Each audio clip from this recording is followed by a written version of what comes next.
నమస్తే, నేను మిరియాల రామకృష్ణ, జనసేన పార్టీ ఖమ్మం అసెంబ్లీ ఇన్ఛార్జిని, అదేవిధంగా జనసేన విద్యార్థి విభాగ రాష్ట్ర ప్రధాన కార్యదర్శి తెలంగాణ.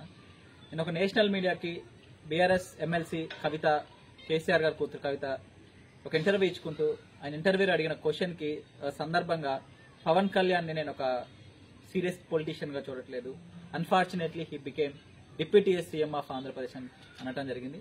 సో ఈ మాటలు ఆమె గర్వాన్ని, ఆమె తలపోగని ఈ రోజు సూచిస్తా ఉన్నాయి. ఎందుకంటే ప్రజాస్వామ్యంలో పవన్ కళ్యాణ్ గారు ఆయన సొంతగా ఒక పార్టీ పెట్టి ప్రజా సమస్యల మీద పోరాడి 10 సంవత్సరాలు సైద్ధాంతికంగా కార్యకర్తను తయారు చేసుకుని, సైద్ధాంతికంగా నాయకులను తయారు చేసుకుని ప్రజా సమస్యలు ముందు తీసుకెళ్తే ప్రజల పట్టం కట్టి 21కి 21 సీట్లు ఇచ్చి 2కు 2 సీట్లు ఇచ్చి సాక్షాత్తు ప్రధానమంత్రి నరేంద్ర మోదీ గారు కానీ దేశంలో ఉన్న అందరు రాజకీయ నాయకులను ప్రశంసించే స్థాయికి ఈ రోజు పవన్ కళ్యాణ్ గారు ప్రజలు కట్టబెడితే అన్ఫార్చునేట్లీ బికేమ్ డిప్యూటీ సీఎం అంటాన్ని ప్రజాస్వామ్యాన్ని ఈ రోజు ఆమె అవమానించినట్లు ఈ సందర్భంగా నేను అంటున్నా. ఒక ఉస్మానియా విద్యార్థి నాయకుడిగా ఈ రోజు కవిత గారిని అడగదలుచుకున్నా.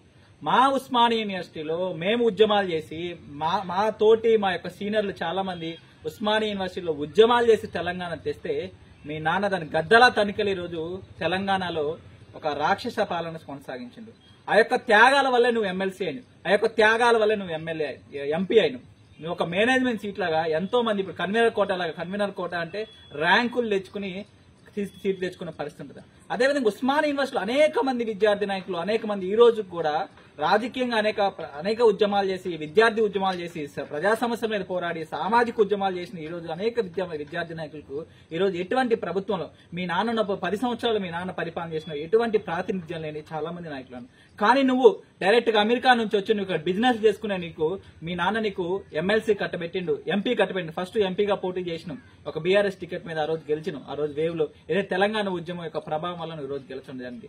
తెలంగాణ ప్రజల త్యాగాల వల్ల, విద్యార్థుల త్యాగాల వల్ల, సామాజిక ఉద్యమకారుల త్యాగాల వల్ల ఆ రోజు నువ్వు ఎంపీగా గెలిచినావు. తర్వాత నిన్ను చిత్తుగా నిజామాబాద్ ప్రజలు ఓడించారు. నీ యొక్క గర్వాన్ని, నీ యొక్క తలపొగని చూసి నిజామాబాద్ ప్రజలు నిన్ను ఓడించారు. తర్వాత మళ్ళీ మీ నాన్న కాళ్ళవేళ పడి ఏదో మీ ఇంట్లో ఒక ఆస్తి వాటాలక్క మీ నాన్ననే ఏడ్చి, లేకపోతే మీ నాన్న బెదిరించి బ్లాక్ మెయిల్ చేసి నువ్వు ఎమ్మెల్సీ తెచ్చుకున్నావు కనుక నీకు ఈ రోజు నువ్వు మాట్లాడిన మాటలు ఏదైతే ఉన్నాయో నీ ప్రజాస్వామ్యాన్ని అవహేళన చేసే పరిస్థితి కనపడతా ఉన్నాయి, ప్రజాస్వామ్యాన్ని హాస్యాస్పదంగా చేసే పరిస్థితి. అన్ఫార్చునేట్లీ బీకెన్ డిప్యూటీ సీఎం అంటే ప్రజాస్వామ్యాన్ని ఓట్లేసిన ప్రజల్ని నువ్వు అవమానించినట్లు కాదా అని నేను అడుగుతున్నా. నువ్వు కాదు అన్ఫార్చునేట్లీ రాజకీయాల్లోకి వచ్చింది నువ్వు. ఆ రోజు తెలంగాణ ఉద్యమం ఉవ్వెత్తున ఎగురుస్తుంటే తెలంగాణ వస్తే మేము మా కుటుంబం ఈ రాష్ట్రాన్ని దోచుకోవచ్చు అని ఆలోచన నువ్వు రాజకీయాల్లో వచ్చినావు. ఎటువంటి సామాజిక ఉద్యమాలను నువ్వు పాల్గొన్నావు చిన్నప్పటి నుంచి, ఎటువంటి యొక్క ప్రజా ఉద్యమాలను నువ్వు పాల్గొనని చెప్తున్నా. ప్రతి దగ్గరికి నువ్వు ఒక కేసీఆర్ కూతురులాగా వచ్చి ఉద్యమాల్లో పాల్గొంటే నీకు ఒక మీడియా అటెన్షన్ వచ్చిందే తప్ప నీ అంతటి నువ్వు నీ కాళ్ళ మీద నువ్వేమైనా పార్టీ పెట్టినావా, నీ అంతటి నువ్వు కాళ్ళ మీద నువ్వేమైనా ప్రజా ఉద్యమాలు నిర్మించినావు అని చెప్తున్నా. మీ నాన్న యొక్క పేరుతో నీ యొక్క రాజకీయాల్లో రాణిస్తున్నావు. దాన్ని బట్టుకుని నువ్వు అన్ఫార్చునేట్లీ డిప్యూటీ సీఎం అని ఏ విధంగా అంటూ అతను సీరియస్ పొలిటీషియన్ గా చూడట్లేదని ఇంకో మాట కవిత గారి విషయంలో ఆమె ఒక అహంభావం కనపడతా ఉంది. ఆమెకి రియల్ పొలిటికల్ లీడర్ కాదామా, ఆమె రియలిస్టిక్ థాట్స్ లేదు.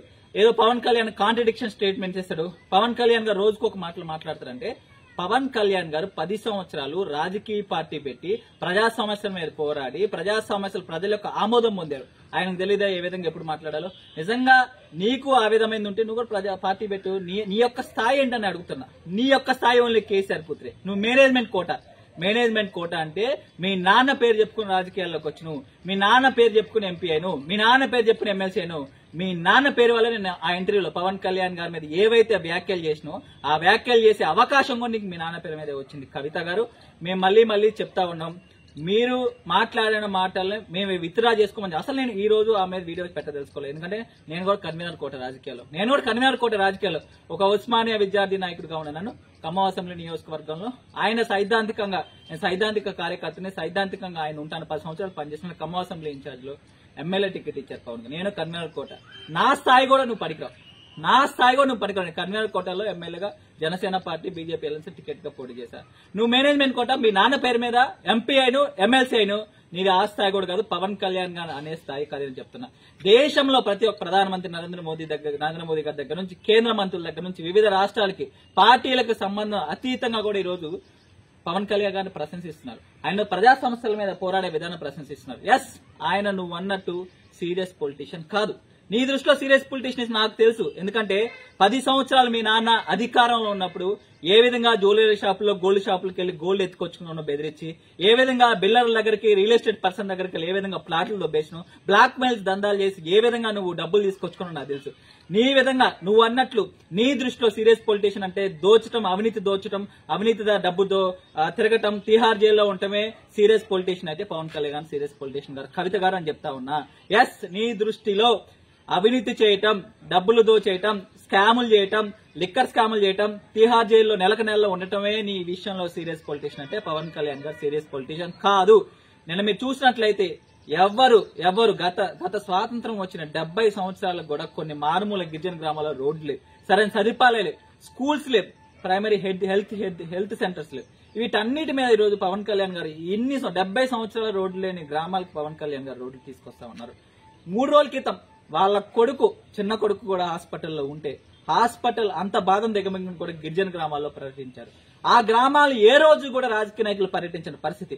ఒక పక్కన పోలీస్ డిపార్ట్మెంట్ హెచ్చరిస్తున్నా, ఆ గ్రామాలకు వెళ్తే నక్సలైట్లతో మీకు హాని ఉంటది, ప్రాణహాని ఉంటది, అది కరెక్ట్ కాదు, అక్కడ స్టే చేయొద్దనగా రెండు స్టే చేశారు. ఆయన ఒక్కటే మాట అన్నారు, నేను ప్రజల మనిషిని, నేను ఎవరికి అన్యాయం చేయలేదు, ఏ అవినీతి దోపిడీ చేయలేదు, ఎవరికి అన్యాయం చేయలేదు, కాబట్టి నేను ఇక్కడ చేస్తున్న నక్సలైట్లు ఏమన్నారు, నక్సలైట్లు కూడా మంచి కోసం పనిచేస్తారు కాబట్టి నాలాంటి ప్రజానాయకుడు నక్సలైట్లు చంపరని ఒక అభిప్రాయంతో ప్రజల మధ్యకి వెళ్ళి అతని నాయకుడా, నీలాగా తిహార్ జైల్లో నెలలో ఉన్న నువ్వు నాయకురాలకు ఏమంటారు సీరియస్ పొలిటీషియన్ కాదంటాను. నీకు దమ్ముంటే ప్రజల్లో ఒకటి తేల్చుకో. మీడియా ముందు ఏదో నువ్వు యుఎస్ వెళ్ళి 4 ఇంగ్లీష్ ముక్కలు నేర్చుకుని అన్రియలిస్టిక్ లేకపోతే సీరియస్ పొలిటీషియన్ కాదు, అన్ఫార్చునేట్ అనే పదాలు వాడితే కవిత గారు పద్ధతిగా ఉండదు. ఏదైతే నువ్వు తెలంగాణలో పుట్టినవు అంతే కాదప్ప, నీదంతా యుఎస్ బిజినెస్ మైండ్ సెట్. మేము తెలంగాణలో పుట్టి తెలంగాణ రక్తం అది. ఉస్మానియా విద్యార్థినికి హెచ్చరిస్తున్న కవిత గారు, మీరు నోరు అదుపులో పెట్టుకోండి. కేసీఆర్ కూతురు అనే అహంభావం గాని, కేసీఆర్ కూతురని గర్వంతో గాని పవన్ కళ్యాణ్ గారి మీద అవాకు చవాకులు బెత్తమా ఖచ్చితంగా ఉన్నాడు. ఆయన ఐడియాలజీలో ఏ రోజు కాంట్రడిక్షన్ లేదు. నువ్వు నాకు ఒక ఉస్మానియా విద్యార్థి నాయకుడిగా అడుగుతున్నా, నీకు దమ్ముంటే నాతో డిబేట్కి రాగలుగుతా, దమ్ముంటే నువ్వు ఎమ్మెల్సీ చేసినావు, ఎంపీ చేసినావు, పార్లమెంట్ లో మాట్లాడినావు, అనేక మీడియాలతో మాట్లాడి చాలా అనుభవం ఉంది, ఏది ప్రజాప్రతినిధిగా అనుభవం ఉంది. నేను ఒక 30 సంవత్సరాలు ఒకటిగా విద్యార్థి నాయకుడిగా అడుగుతున్నా, దమ్ముంటే నాతో డిబేట్ రా. నా జనసేన సిద్ధాంతం గురించి మా జనసేన అధినేత పవన్ కళ్యాణ్ గారు మాట్లాడిన ప్రతి మాటకి నేను ఎందుకు మాట్లాడారు, ఎలా మాట్లాడారు, ప్రాక్టికల్ సిచ్యువేషన్ అయితే నేను మాట్లాడగలను. నీకు దమ్ముంటే నేను ఏ విషయమైనా మాట్లాడే దమ్ము నీకుందని అడుగుతున్నా. పవన్ కళ్యాణ్ గారు ప్రతిసారి కూడా ఏ విషయంలో ఐడియాలజీ అంటే దేనికి ఐడియాలజీ, సిద్ధాంతం, ప్రజలకు మంచి చేసేదే సిద్ధాంతం. అలాంటి సిద్ధాంతం, అభిప్రాయాలు అనేవి ఎప్పటికప్పుడు కూడా ప్రాక్టికల్ గా ఎప్పటికప్పుడు ఒక ఒపీనియన్ మారుతా ఉంటది. సో ఒపీనియన్ ఏ రోజు పవన్ కళ్యాణ్ గారు ఒపీనియన్ మారలేదు, కానీ ఏ సమస్య వచ్చినా ఆ దృష్టికోణంలో ఆ సమస్య మీద జనసేన సిద్ధాంతానికి, పవన్ కళ్యాణ్ గారికి ఆలోచన సిద్ధాంతానికి దగ్గర స్పందించారు తప్ప నీలాగా మీ నాన్నలాగా అబద్దాలు ఆడని సందర్భంగా తెలియజేస్తున్నా. తెలంగాణ వస్తే మొదటి ముఖ్యమంత్రి దళిత చేస్తే మీ నాన్న దమ్ముంటూ మీ నాన్న అడుగు. మీ నాన్న 100 సార్లు తలకాయ నరుక్కుంటా అని చెప్పింది. మా నాన్న కేసీఆర్ చిత్తుగా ఓడించారు తెలంగాణ ప్రజలు. 100 సార్లు తలకాయ నరుక్కోండి, మీ నాన్న మాట తప్పింది. పవన్ కళ్యాణ్ గారు ఏ రోజు మాట మార్చలేదు. మళ్ళీ చెప్తా ఉన్నా, కవిత గారు మీ అహంభావంతో, గర్వంతో మీరు కేసీఆర్ కూతురు అని, మీకు అంతకు మించి ఎటువంటి స్థాయి లేదు. మీకు కేసీఆర్ కూతురు అనే దానికి మించి మీకు ఎటువంటి స్థాయి లేదని మాత్రం గుర్తుంచుకోండి. ఆ యొక్క స్థాయితో, అహంభావంతో, గర్వంతో మాట్లాడితే నాతో డిబేట్కి రావాలి. మీరు ఖచ్చితంగా డిబేట్కి రండి. సిద్ధాంతాల గురించి మాట్లాడదాం, సమస్యల గురించి మాట్లాడదాం, మన పలు భాషలు ఏదైతే మల్టీ లాంగ్వేజ్ గురించి చర్చ జరుగుతుంది దాని గురించి మాట్లాడదాం, లేకపోతే సనాతన ధర్మం గురించి పవన్ కళ్యాణ్ గారు ఏమేమి మాట్లాడారో ప్రతి దాని గురించి మాట్లాడదాం, మీ యొక్క ద్వంద్వ సిద్ధాంతం గురించి మాట్లాడదాం, మీ యొక్క అవకాశవాదం గురించి అన్ని మాట్లాడదాం. కవిత గారు ఇంకోసారి ఇటువంటిది మాట్లాడితే ఖచ్చితంగా దీనికి పరిణామాలు ఎదుర్కొంటారు. ఏదో నేను గొప్ప అది ఇది ఉద్యమం జరిగినప్పుడు మేము వాళ్ళని చంపించి ఉద్యమాల శవాల మీద మేము పదవులు పొందాం అనుకుంటున్నారే కానీ అప్పుడు తెలంగాణ వేరు, ఇప్పుడు తెలంగాణ వేరు. తెలంగాణ ప్రజలు చైతన్యవంతంగా మేము చిత్తుగా ఓడించారు. కవిత గారు నోరు అదుపులో పెట్టుకుంటే చాలా బాగుంటుందని ఈ సందర్భంగా మిమ్మల్ని హెచ్చరిస్తున్నాను.